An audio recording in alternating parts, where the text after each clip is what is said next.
In this video, we'll talk about orthogonal projections. So this will include the orthogonal decomposition theorem. This will also include the best approximation theorem and some examples. So let's first consider a subspace W of Rn. Then every vector y in Rn can be written uniquely as a sum y hat plus z, where y hat has the property that it's in W and z is in W perp. So z is in the subspace that's orthogonal to W. And so there's something I want to highlight here. This is an existence and uniqueness theorem. One, it's saying that y can be written this way. Every y can be written this way. And so it's telling you these vectors y hat and z exist, right? And furthermore, it's saying that it can be written uniquely. So the vector y hat and z are uniquely determined by the vector y. So as soon as you have this vector y and you say, well, I want to write it as a sum of something in W and something that's perpendicular to W, there's only one way to do that. And two, if I have a very nice basis of W, so an orthogonal basis, so this is a linearly independent generating set of W consisting of vectors that are orthogonal to each other, perpendicular. So if I have one of those, U1 up to UP, then you can actually compute y hat easily in terms of dot products. And so y hat as a combination of U1 up to UP, the weight on U1 is this y dot U1 divided by U1 dot U1, all the way up to the weight on UP is y dot UP over UP dot UP. And so we'll talk more about where this is coming from. And as soon as you have y hat, you can just compute z because z is just y minus y hat. Right? And so this result, notice, tells you that if you're able to find an orthogonal basis of W, then this y hat is easy to compute, right? Dot products you can compute explicitly just using addition and multiplication. This vector y hat is called the projection onto W of y, right? And so it's denoted proj sub W of y. And these results collectively are called the Orthogonal Decomposition Theorem. They tell you every vector can be decomposed uniquely as a piece in W plus a piece in W perp. And it says that if you have an orthogonal basis for your subspace, then you can actually compute the projection explicitly in terms of dot products with this formula here. So let's look at this formula more carefully. So let me just copy it over from the previous slide. Y hat is y dot U1 divided by U1 dot U1, that scalar, times U1, plus all the way up to y dot UP divided by UP dot UP, and that scalar is times UP. And so notice this first bit. Let's look at this first bit. This is just the projection onto the line generated by U1. It's the projection of y onto that line. And we talked about projections onto lines in an earlier video. And that's true for each term in this sum. So the last one in particular is the projection onto the line generated by UP. So what this is saying is if you want to project y onto a subspace W, and you have an orthogonal basis for W given by U1 up to UP, all you have to do is project onto each of those lines and then add it up, right? So you project onto U1, you project onto U2, you project all the way up onto UP, and then you add all those little projections up, and you'll get the projection onto the subspace W. So notice a very important point. This requires U1 up to UP to be an orthogonal basis for W. So this highlights the fact, one of the things that's really nice about an orthogonal basis is it allows you to compute projections easily. So let's take a look at a specific example in R3. Let U be this vector 2, 5, minus 1. U2 will be the vector minus 2, 1, 1. And Y is the vector 1, 2, 3. And we're going to consider the span of U1 and U2. and I'm going to compute the projection onto that space of the vector y. And so I can use the orthogonal decomposition theorem as long as I find an orthogonal basis for w. Right? And so we're given these vectors u1 and u2, so let's just check whether or not they're orthogonal. So I compute the dot product, u1 dot u2, and I get minus 4 plus 5 minus 1.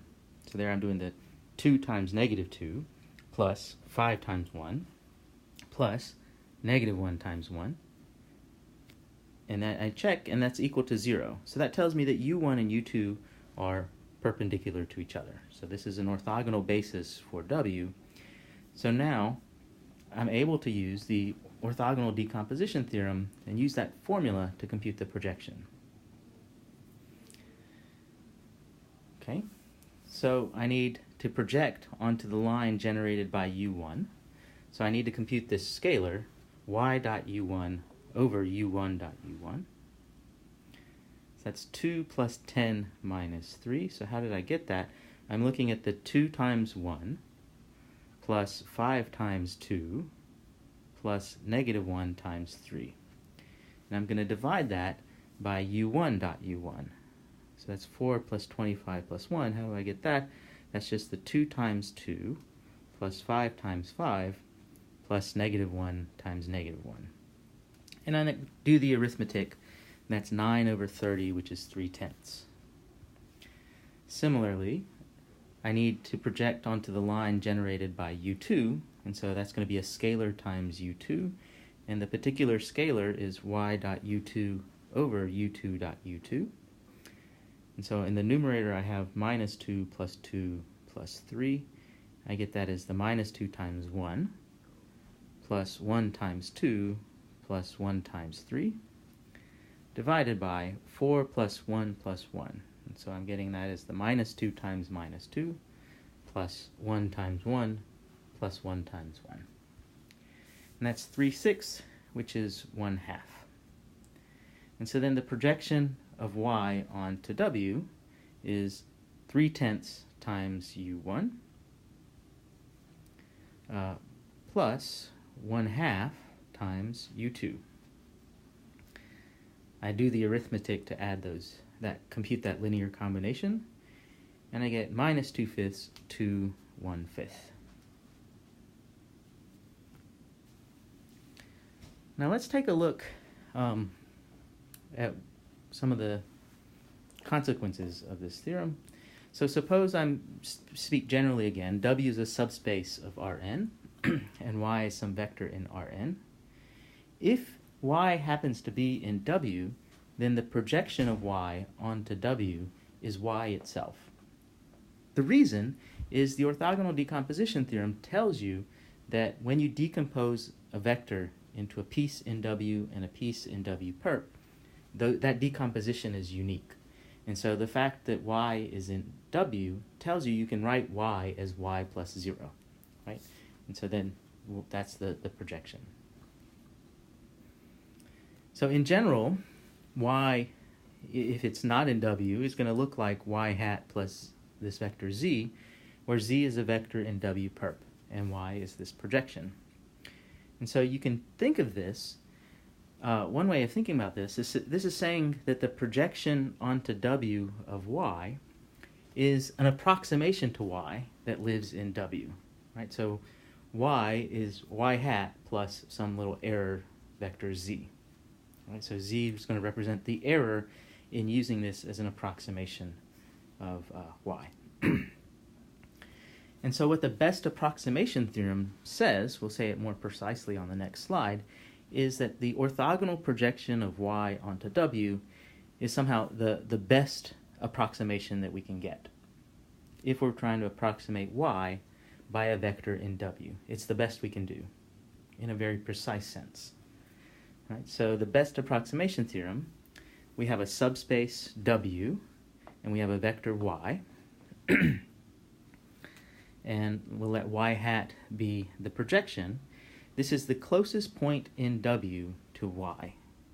And so what do I mean by closest point? Well, I mean that y minus y hat, the length of that vector, is less than y minus v for all vectors v in W avoiding y hat, other than y hat. Right? So remember this length of a difference. This is just computing a distance. So this is saying the distance from y to y hat is less than the distance from y to any other vector v that's in W. And so that's the sense in which y hat, this projection vector, is the closest point in W to y that we can get. So here's the picture.